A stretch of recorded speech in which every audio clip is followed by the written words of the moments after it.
All right, so the city name for the record? Okay. Mary Vieira, resident of Negril, director of the Chamber of Commerce, and I work for Couples Resorts. You have some concerns about Negril. Can you explain to us why? Sure, it's very sad for me knowing Negril from I was very young in the 60s and coming here to see what has happened. I don't think there's any proper vision or any real plan on how to develop this place. We had our development orders changed in 2014, and this allowed these mega structure hotels to come and be built here, but there's no infrastructure to sustain them. I understand that development is going to take place and it will not remain as it was in the 60s and 70s, a place of more natural beauty. However, there's so many places around the world that have massive concrete structure hotels that people do like. There's a market for it, sure. And there are other places in Jamaica where that could be done, but Negril could have retained its unique ambience and casual laid-back affair and not gone up to 4 floors and more. And it's just overdeveloped. Right now I have been away for about 8 months and I've come back here and I'm heartbroken to see the amount of concrete and the mess going on the beach here in Negril. It's really, really a shame. People are without water. We don't have adequate water supply. We don't have proper sewage treatment. And it's just one road. The drainage is terrible. The road floods every day when it rains.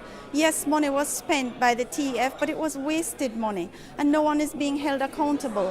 And Negril is looking like a slum. I'm sorry, but that's what it looks like, a slum.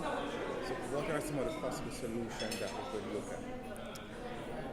It would be wonderful if whichever government we have would take the environment seriously and appoint somebody who cares, who understands, who knows more about environmental issues and the impacts that development can have, and give us a proper way forward.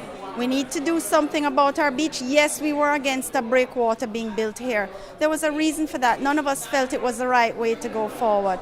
We have other ideas. Now nobody wants to listen to us because we're the troublemakers.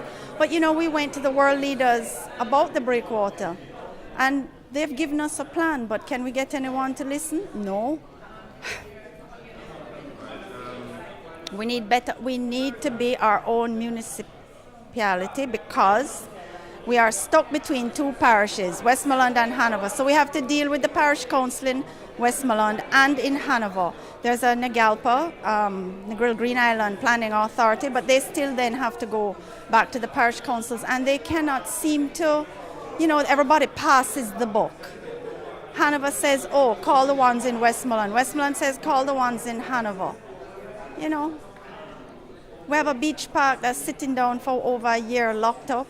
They wasted $12 million to put up a very ugly fence that a truck broke down. And it's just an eyesore. Nothing can be done there. There's the public beach up this end has been leased by UDC, a part of it, to someone. And they've fenced off the entire area. The only public beach now is one where people have to pay to go. And at 5 o'clock, all the workers go home and lock down everything. Okay? Sorry, what happened to Jamaicans? We can't go to the beach too? It's not just for tourists and visitors. Sure, it's an attraction for them, but what about the locals? And that should have been part of the planning for Negril.